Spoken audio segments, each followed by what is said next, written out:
There is no exact definition in the dictionary to describe an evil person. But following the details of this case, this woman comes pretty close. My name is Adrian, and welcome back to another video by Coffeehouse Crime. In today's case, we'll be looking at the crimes of serial killer Rosemary Ndlovu, and how this policewoman's selfish desires took the lives of 6 innocent people, with a further 6 planned. By the way, I post solved, unsolved, and strange cases here on a weekly basis, so if that sounds like your kind of thing, please consider subscribing to Coffeehouse Crime. So pull up a seat, grab a coffee, and sit back. This is the case of Rosemary Ndlovu.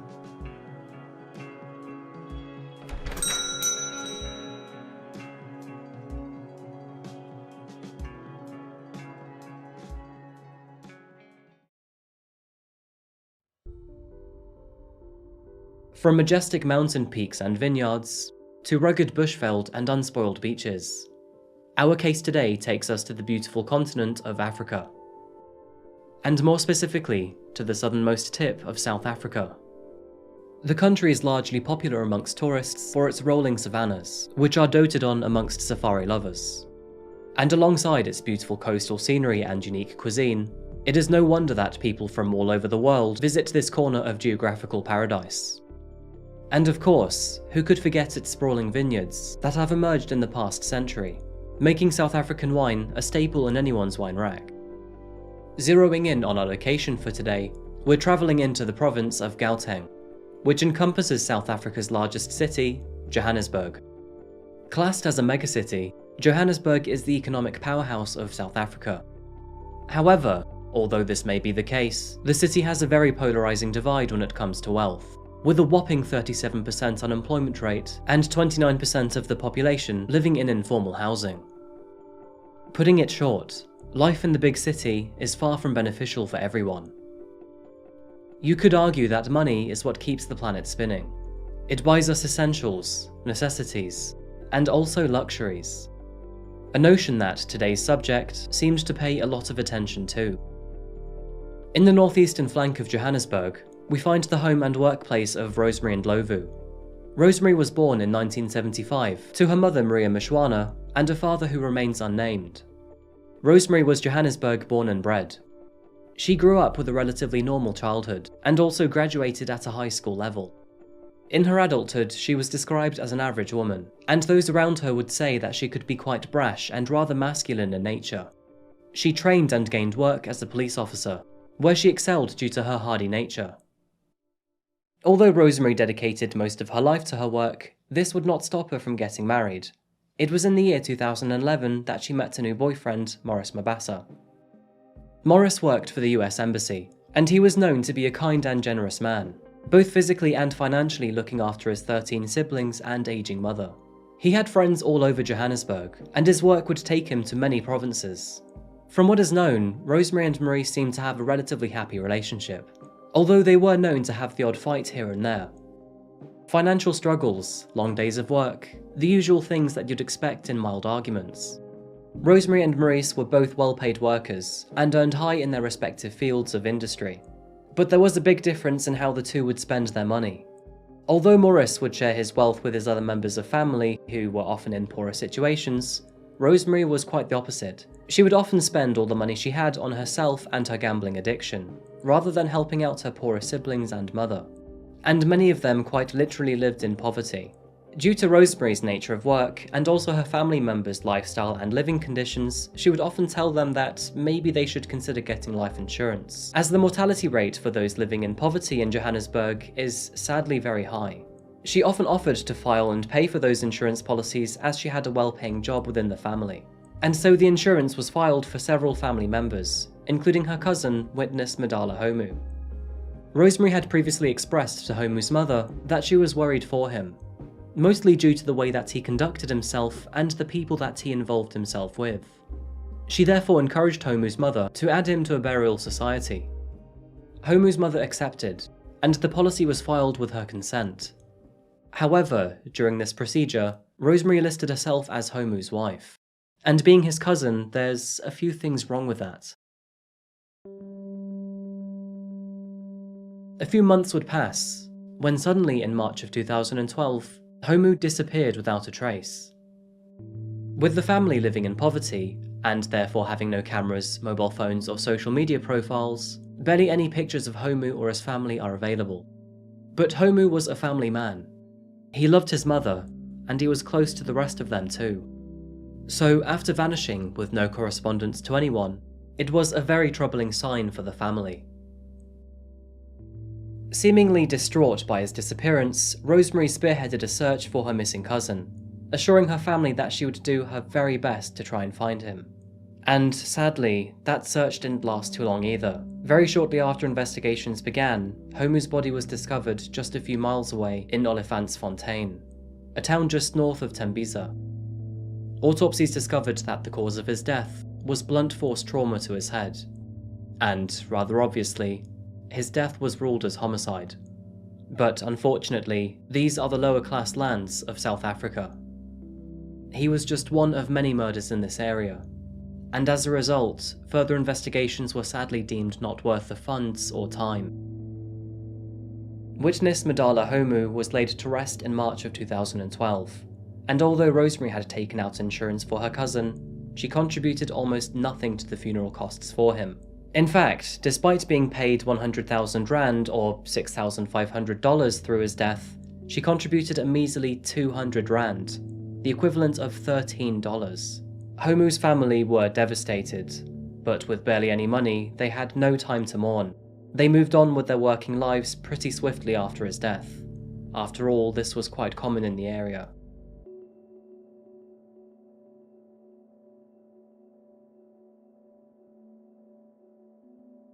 We're moving 1 year on, and it's now June of 2013. Rosemary's sister, Audrey, who lived nearby, was in the midst of her everyday routine.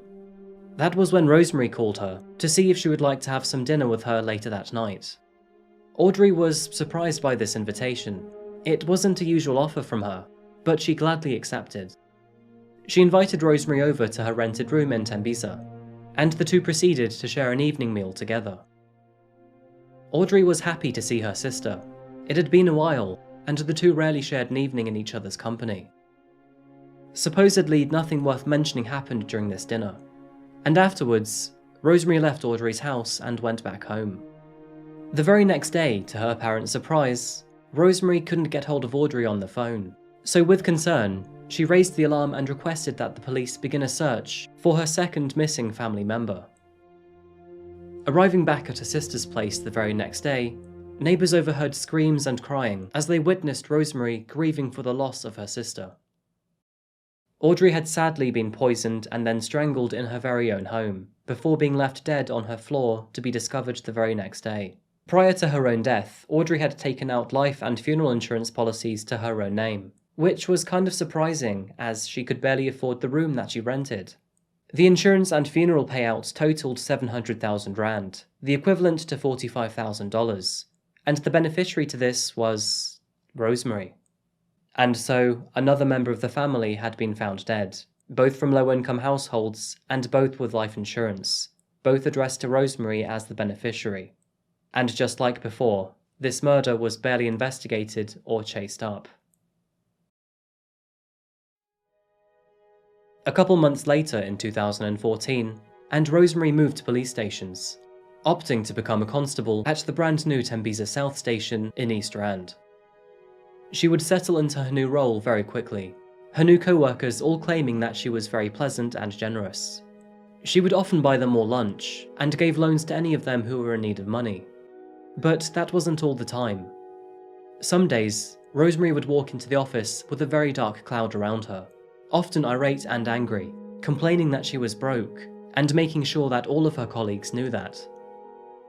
They were also aware that she had been frequenting Emperor's Palace in Kempton Park, a large casino in Johannesburg. It seemed as if Rosemary was frequently coming into money, only to lose it again to gambling and frivolous spending. And although Rosemary had recently started a new job, it was in the year of 2014 that she fell pregnant to her first and only child. Her name was Makanani. Maurice and Rosemary loved their daughter more than anything in this world, and they would make sure that she was happy. Maurice doing his part as a responsible father in caring for Makanani. But the birth of their new baby daughter wouldn't heal the couple's turbulent marriage. And actually, their relationship was so turbulent that Maurice would often disappear overnight when things got too much. This pattern continued until one night in October 2015. After yet another argument between the two, the couple headed their separate ways for the night, Rosemary staying with the baby, while Maurice did his usual thing by storming out the house. But, strangely enough, this time he never returned home. Being gone for more than one night had Rosemary worried. Worried enough that she went to the police station to get help. And you can probably guess where this is going. Just later that very same day, the body of a deceased man was found in the town of Olifantsfontein. A body that, soon after, would be identified as Maurice Mabasa. Maurice had faced an extremely violent death.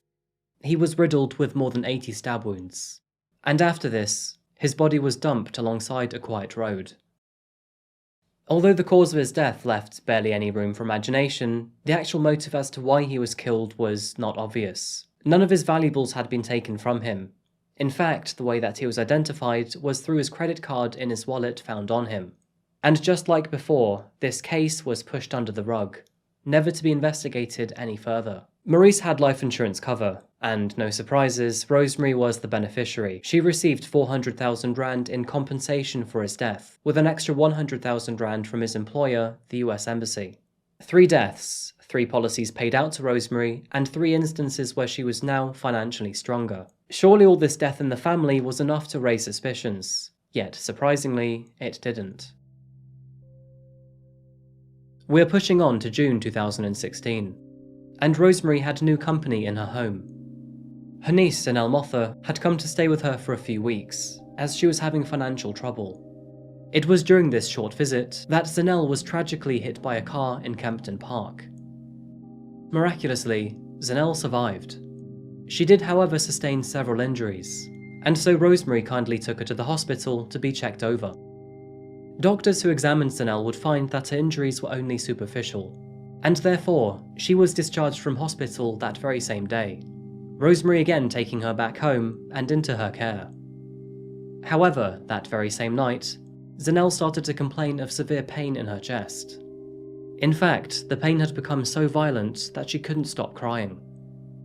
Rosemary rushed her to the hospital the very next morning, and, upon arrival, only one of them was breathing.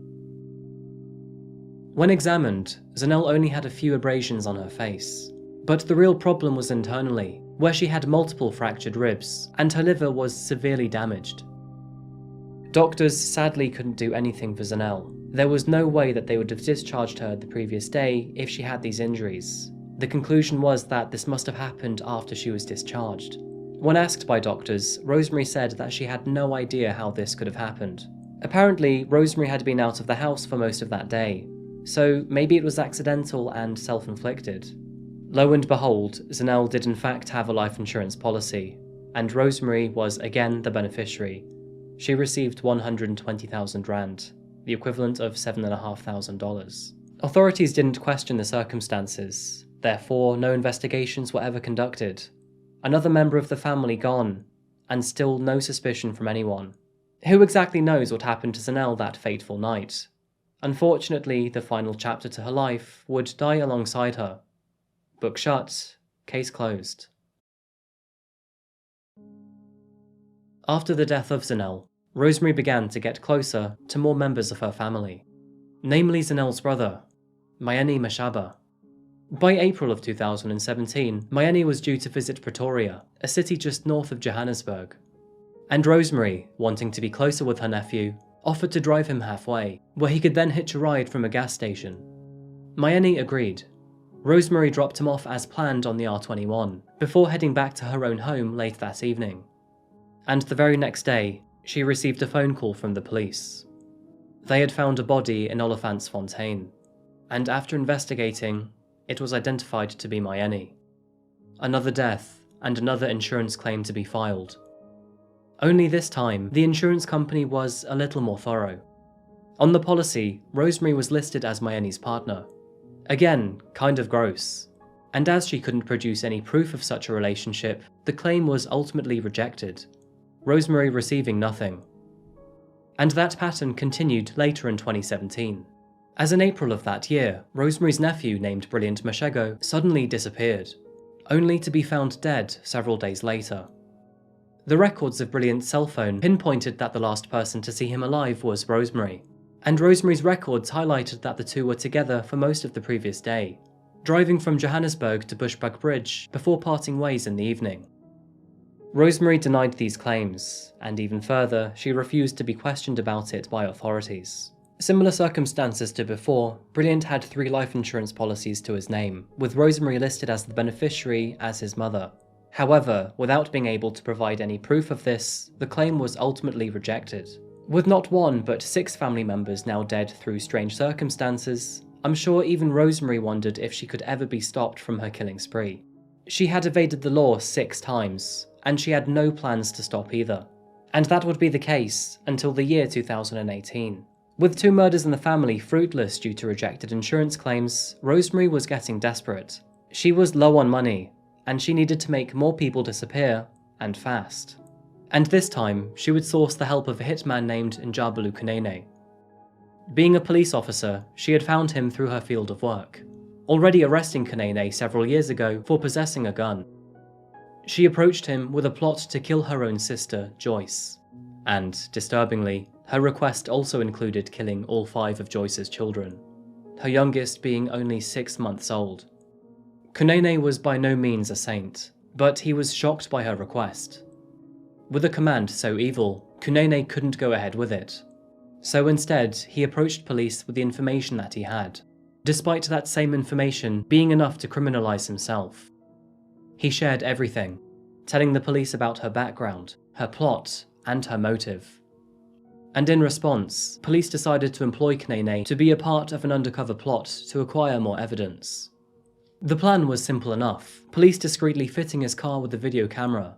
All they needed was for Kunene to somehow lure Rosemary into the passenger seat and unknowingly confess to her own plans. Kunene called Rosemary, asking her if she could meet him to iron out the details. She agreed, and this time Kunene would have an accomplice, who was actually an undercover police officer. She agreed to drive the pair to Bushbuck Ridge, about a 5 hours drive from Johannesburg. This was in order to show them where her sister and her children lived, and how exactly she wanted them to be killed. The sting operation was a great success, and what Rosemary was caught saying on camera is haunting.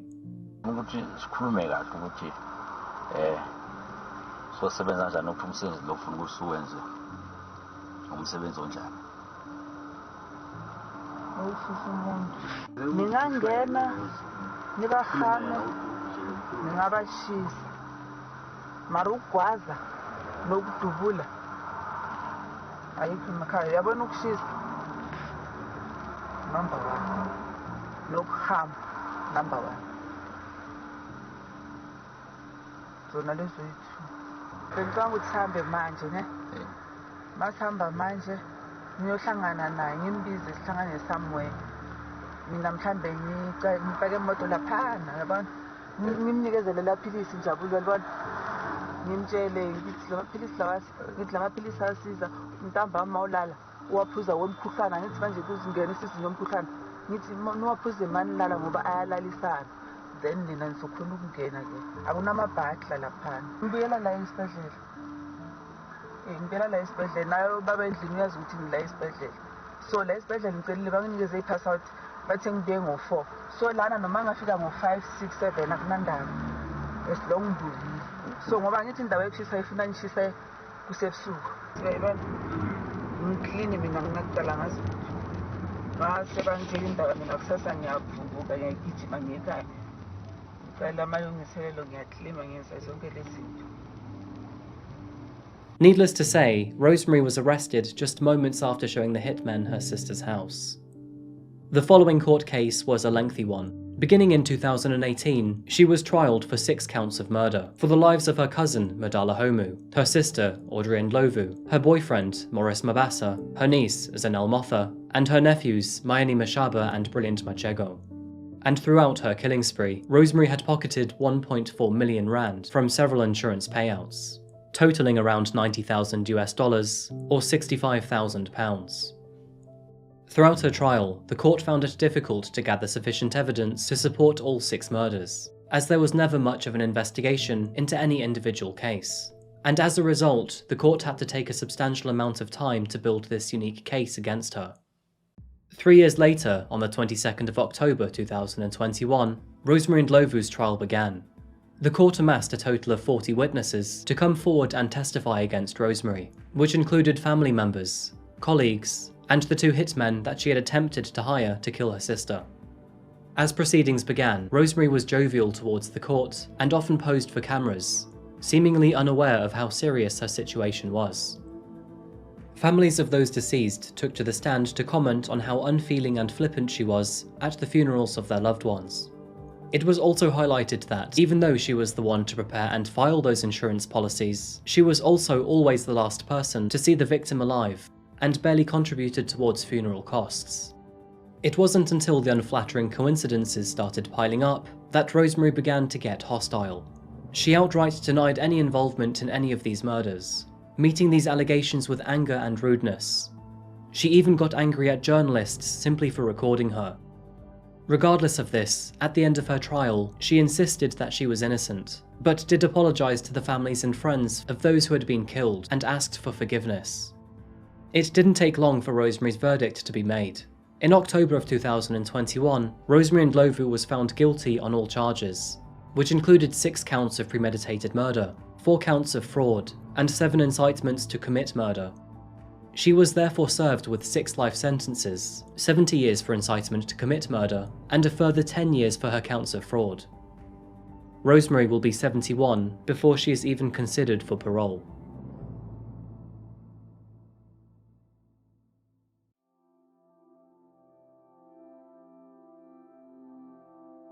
Speaking about her in the nicest kind of way, Rosemary was a selfish monster with a gambling addiction who saw her own family members as a commodity to trade for monetary gain.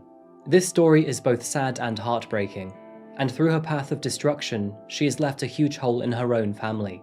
A family who inherently loved and trusted her, some of them to their very end.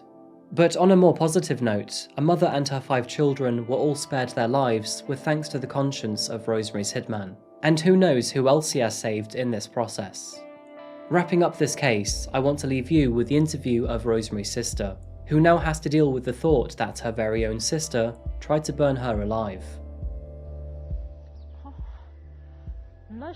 I don't have anything. Even my house was built by the government. It pains me, as she has been employed for a very long time. Is she not embarrassed by the fact that she wanted to set me alight in a government house? I am unemployed. I do not own anything. And after that, they took Rosemary back to the car. I kept wondering what was happening. They then said what had brought them here. It was that I would be dying today with my children at 9 o'clock. They said my sister had bought petrol and cold drink, and poured drugs, which would make me not feel anything when we burn. I wondered why she wanted to kill me when I had nothing. I felt sorry for her when I saw her in court, but then I remembered that my kids and I were supposed to be dead. And that just about wraps up today's case. Thank you so much for watching another video today by Coffeehouse Crime. You know the drill by now. As always, I look forward to seeing you again real soon in the next video. Until that moment arrives though, look after each other. Goodbye.